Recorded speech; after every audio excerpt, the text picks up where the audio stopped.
BC బిడ్డల ఆత్మగౌరవం JSP, BC రాజ్యం కోసం పుట్టిన జేఎస్పీ, జేఎస్పీ। मंच पे विराजमान राष्ट्रीय ओबीसी महासंघ के अध्यक्ष professor Bawarao Tawde ji, coordinator Jajula Srinivas Goud ji, national president BC welfare association, हमारे पूर्व सांसद भाई हनुमंतराव जी, और महाराष्ट्र से आए हुए हमारा एमएलसी साहब मधुसूदन जी, हमारा पूर्व मंत्री रेवन्ना जी। मंच में काफ़ी तेलंगाना बीआरएस से आए हैं, बीजेपी से आए हैं, शिवसेना से आए हैं, सबका नाम इधर ये लोग लिख के नहीं दिया है। मैं सबको नमस्कार बोलता हूँ। सबसे पहले बेंगलुरु शहर मेरा शहर है, मेरी ओर से और मेरा पार्टी के ओर से मैं आप सबको स्वागत करता हूँ बेंगलुरु शहर में। आपका बेंगलुरु शहर एक खूबसूरत शहर है, हम लोग इधर पूरा ज़िंदगी बिताया है। ये जो यूनिवर्सिटी में हम लोग सब छात्र संघ के रूप में और रेवन्ना जी इधर लड़ते लड़ते इधर तक पहुँचे हैं। क्योंकि थोड़ा बैकग्राउंड आपको देना चाहता हूँ। क्या हिंदी चलेगा, इंग्लिश?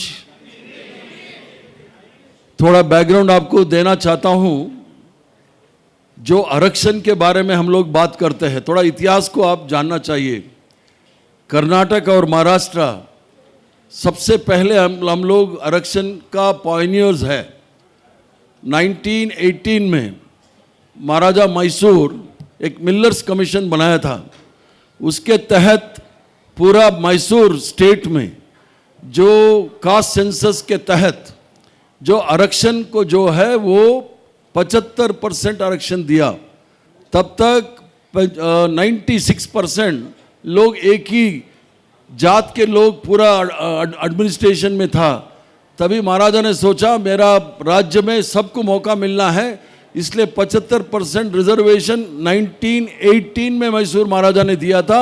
1902 में जो साहू महाराज हमारा महाराष्ट्र के कोल्हापुर के महाराजा थे, वो पहली बार आरक्षण के बारे में बात करके हम सबको आरक्षण देने का बात किया था। तो ये इतिहास जानना बहुत ज़रूरी है, क्योंकि ओबीसी ना उधर का ना इधर का हो गया है। क्योंकि शेड्यूल कास्ट और शेड्यूल ट्राइब के लिए आइकॉन्स हैं, बाबा साहब भीमराव अंबेडकर हैं, तो कॉन्स्टिट्यूशनल स्टैट्यूटरी पावर्स हैं, तो एसटी तो हमारा एसटी के लिए भी आइकॉन है। मोचीराय मुंडा जी हैं झारखंड के, बहुत बड़ा ट्राइबल नेता है, आइकॉन है। ओबीसी के लिए कोई आइकॉन नहीं है। कभी हम लोग साहू महाराज का नाम लेते हैं, कभी ज्योतिबा फूले का नाम लेते हैं, कभी पेरियार रामास्वामी का नाम ले लेते हैं, कभी नारायण गुरु का नाम ले लेते हैं। थोड़ा आप ये जो आरक्षण के बारे में और जो सामाजिक न्याय के बारे में आपको सोचना पड़ेगा। क्योंकि दक्षिण भारत का आप देख लीजिए, जो शैक्षणिक रूप से आर्थिक रूप से जो बढ़ावा इसलिए मिला है क्योंकि इधर ओबीसी को सक्षम किया है हमारा पूर्वजों ने। इधर हम लोग रिजर्वेशन इसलिए लागू कर पाया है क्योंकि हमारा कर्नाटक में एक बसवण्णा जो है वो समानता के बाद 12वीं शताब्दी में ही बात किया था। बाद में महाराजा मैसूर ने तो आरक्षण के तहत हम लोगों को सबको मौका दिया है। 1972 में देवराज अरस जी आके हावनूर कमीशन के तहत 52% रिजर्वेशन दिया था। बाद में आज वो 38% को आया है। तो ये सब थोड़ा जानकारी लेके हमको लड़ना पड़ेगा। क्योंकि मैं पार्लियामेंट में चार टर्म रहा। जो NCBC national commission for backward classes के लिए स्टैट्यूटरी पावर्स, वो जो सरकार देने से पहले हम लोग, मैं और हनुमंतराव जी दोनों पार्लियामेंट में थे, एक प्राइवेट मेंबर बिल मूव किया जो हमारा एनसीबीसी के लिए आपको स्टैट्यूटरी पावर देना है। तो जब प्राइवेट मेंबर बिल हो गया तो मालूम था सरकार को ये बिल पास होने वाला है। फिर सरकार बिल लाके हम लोग कम से कम 6 महीना उसके ऊपर डिबेट किया है। मैंने जो सरकार का बिल लाया था वो गिरा दिया था, क्योंकि मेरा डिमांड वो था जो बैकवर्ड क्लास में महिलाओं को आरक्षण देने का बात किया था। बैकवर्ड क्लास माइनॉरिटीज़ में जो बैकवर्ड क्लास है उसको भी, माइनॉरिटीज़ का मतलब केवल मुसलमान नहीं है, माइनॉरिटी का मतलब सिख में भी बैकवर्ड क्लास है, बौद्ध में भी बैकवर्ड क्लास है। इन लोगों को आरक्षण देने का बात रखा था, मगर सरकार माना नहीं, इसलिए बिल गिरा दिया था। बाद में ये लोग, अभी जो हमारा गवर्नर है जो तवर सिंह जी गेहलोत, वो सोशल जस्टिस का मिनिस्टर था, उन्होंने बोला हम लोग रूल्स बनाने का टाइम में हम लोग बनाता है करके, अभी तक वो नहीं हुआ है। तो लड़ाई जो भी हो, बीजेपी हो, कांग्रेस हो, समाजवादी हो, आरजेडी हो, इसमें जो अपर कास्ट के लोग हैं वो आरक्षण के खिलाफ ही रहते हैं। आप कुछ भी बोलिए, जो कांग्रेस का अपर कास्ट भी है, बीजेपी का अपर कास्ट भी है, वो आरक्षण के खिलाफ ही रहता है। जो आरक्षण कोई हम लोगों को कोई चैरिटी नहीं देता है, कोई मुफ्त में नहीं देता है। आरक्षण जो है वो गरीबी हटाने का काम नहीं है। आरक्षण जो है इस हमारा संविधान में वो समानता लाने के लिए हम लोग आरक्षण देते हैं। समानता के लिए हमको लड़ना है। हमारा पेशा हम लोग करने से हमारा पेट भर जाता है। सारे ओबीसी लोग हैं, अपना पेशे से हमारा जाति बन गया है। वो हमारा जात का जो पेशा है वो करने से हमारा पेट भर जाता है। मगर समाज में सिर उठा के सेल्फ रेस्पेक्ट के साथ जीना है तो समानता जरूरी है, इसलिए आरक्षण का जरूरी है। आरक्षण कोई पॉवर्टी एलिवेशन कार्यक्रम नहीं है, गरीबी हटाने का कार्यक्रम नहीं है। तो एक जो आरक्षण जो है वो हम लोग सबके सामने सिर उठा के जीने के लिए वो आरक्षण है। जो काफ़ी लोग बोलते हैं आरक्षण आके मेरिट खत्म हो जाता है, हमारा सामर्थ्य खत्म हो जाता है। आप आंकड़े देख लीजिए, जो बैंक जो है नेशनलाइज्ड बैंक, उसमें 435 जनरल मैनेजर हैं, उसमें ओबीसी एसटी सब मिला के कितना है? 32 है। 400 अपर कास्ट के जनरल मैनेजर हैं। बैंकों में 12 लाख करोड़ रुपया आज एनपीए हो गया है। कौन कारण है? जो 32 लोग जो था रिजर्वेशन में वो कारण, या 400 लोग था जनरल मैनेजर होके अपर कास्ट के, वो लोग कारण था। अगर कोई गड़बड़ हो गया तो ओबीसी है, अगर अच्छा हो गया तो अपर कास्ट है। इसलिए सामाजिक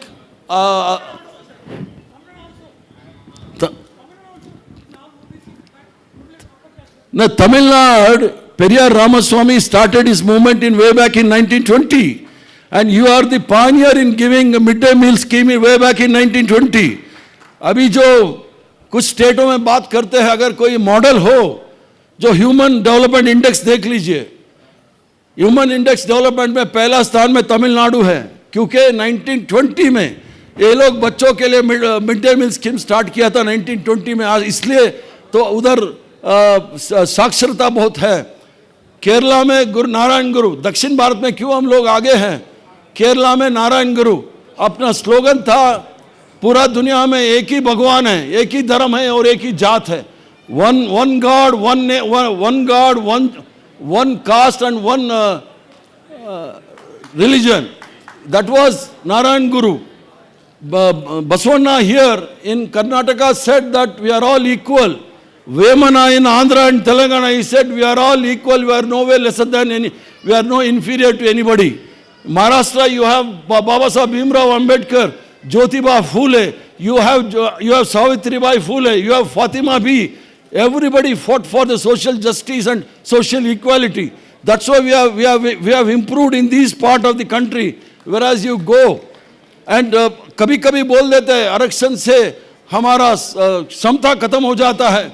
ठीक है, कर्नाटक में 38% रिजर्वेशन है, तमिलनाडु में 69% रिजर्वेशन है, केरला में 40% रिजर्वेशन है, आंध्रा में 27% है। आज तमिलनाडु देख लीजिए कहाँ है। पूरा देश में अगर कोई मॉडल राज्य है तो वो तमिलनाडु है। अगर 69% से उसका जो क्षमता घट जाता है तो तमिलनाडु घटना था। कम से कम रिजर्वेशन यूपी, बिहार, मध्य प्रदेश में सब 14% है, छत्तीसगढ़ में 12% है। कम से कम रिजर्वेशन इन राज्यों में है। मगर इन राज्यों का डेवलपमेंट क्या हुआ है? इन राज्यों में क्या डेवलपमेंट हुआ है? आज भी कुछ राज्यों के लिए बीमारू राज्य बोलता है। इसके लिए आप रिजर्वेशन कम करना चाहते हैं? हम लोग बीमारू राज्य नहीं है, हम लोग आगे बढ़ने वाला राज्य है। क्योंकि आप लोग जो आरक्षण के तहत हम आगे बढ़े हैं। इसलिए my friend, there are some mistakes in your memorandum. In that they said article 341 provides reservation. That is, it empowers the president, Rashtrapati, to give, recognize the scheduled caste. Whereas in the article 15.4, 15.6, 16.4, which provides the employment, education, it is mandatory to provide education and employment for these vulnerable section of socially, educationally backward. And as far as the reservation is concerned, Article 338, they can appoint a commission to find out the living condition of the scheduled caste. On their recommendation, the state governments and the central government have to chart out a program. Article 339 empowers the government to appoint the tribal commission to study the living styles of the tribals and provide the basic needs for those things. And as far as OBCs are concerned, it is Article 340. 340 is the heart of the OBC, and every government has been empowered to give the necessary reservation for socially and educationally backward. There are no economic criteria. Reservation are not given on economic criteria. When Babasaheb Bhimrao Ambedkar discussed these things in the parliament, in the Constituent Assembly, he discussed it for 2 years, 11 months and 18 days. In that, it was clearly discussed, whereas the reservation should be for socially, educationally backward, not for economic. There was a serious discussion was there. But unfortunately, the economic criteria was brought in, 10% economic criteria was brought in, and within a week, it was passed without no political party opposed it. Either BJP brought it, Congress also did not oppose, except DMK and RJD. They opposed this 10% reservation. All the other political parties supported it. In Karnataka, they are not getting candidates for the 10% reservation. So, reservation is not for giving, it's economic empowerment. It is for the social justice we need. So why I am saying is this. In Maharashtra, in the local body elections, you went to the court, Supreme Court. Supreme Court gave a judgment. In the judgment, you can read. Supreme Court quoted my speech and Bhupendra Yadav's speech. While giving that, I said the state should be empowered to give empowerment powers to the backward class. We should not snatch the powers of the state government as far as the backward class concerned.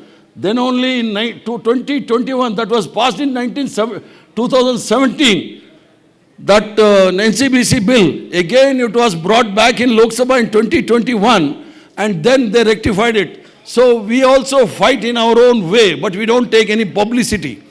That is different. So my friends, you all have come from different parts of the, आप लोग बहुत महाराष्ट्र तेलंगाना से सब आए हैं. पहले आप लोग पूरा सेल्फ रेस्पेक्ट के साथ जीने का सोच लीजिए, क्योंकि संविधान का जो है महात्मा गांधी का सोच था, समाज में जो आखिरी पंक्ति के आदमी जो है, आखिरी समाज के जो आदमी हैं, आखिरी पंक्ति के आखिरी आदमी का जो आंसू पहुंचाने तक अगर कोई सरकार नहीं काम करता है, इस प्रजातंत्र का कोई मतलब नहीं होता है. जब भी महात्मा गांधी ने कहा, जब भी आप लोग सरकार में रहते हैं, पावर में रहते हैं, जो भी निर्णय लेता है, एक गरीब से गरीब आदमी का है. एक आंखों में देख लीजिए, आपका जो निर्णय वो गरीब आदमी को कितना ताकत देता है, वो सोच के आप अपना निर्णय लीजिए. ये महात्मा गांधी का कहना था. वही बाबा साहब भीमराव अंबेडकर भी कहा था, राजनीति में आइए, अपना जीवन के लिए मत आइए, दूसरों का जीवन बदलने के लिए आप राजनीति में आए करके बाबा साहब भीमराव अंबेडकर ने कहा था.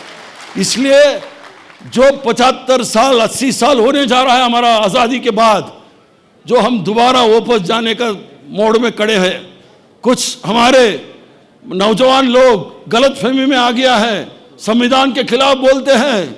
मगर हम एक कहता हूं, मेरा पार्टी जो है, हमारे पार्टी के सब नेता, कांग्रेस पार्टी के सब नेता हर किस में संविधान को बदलना या छूने के लिए नहीं देंगे.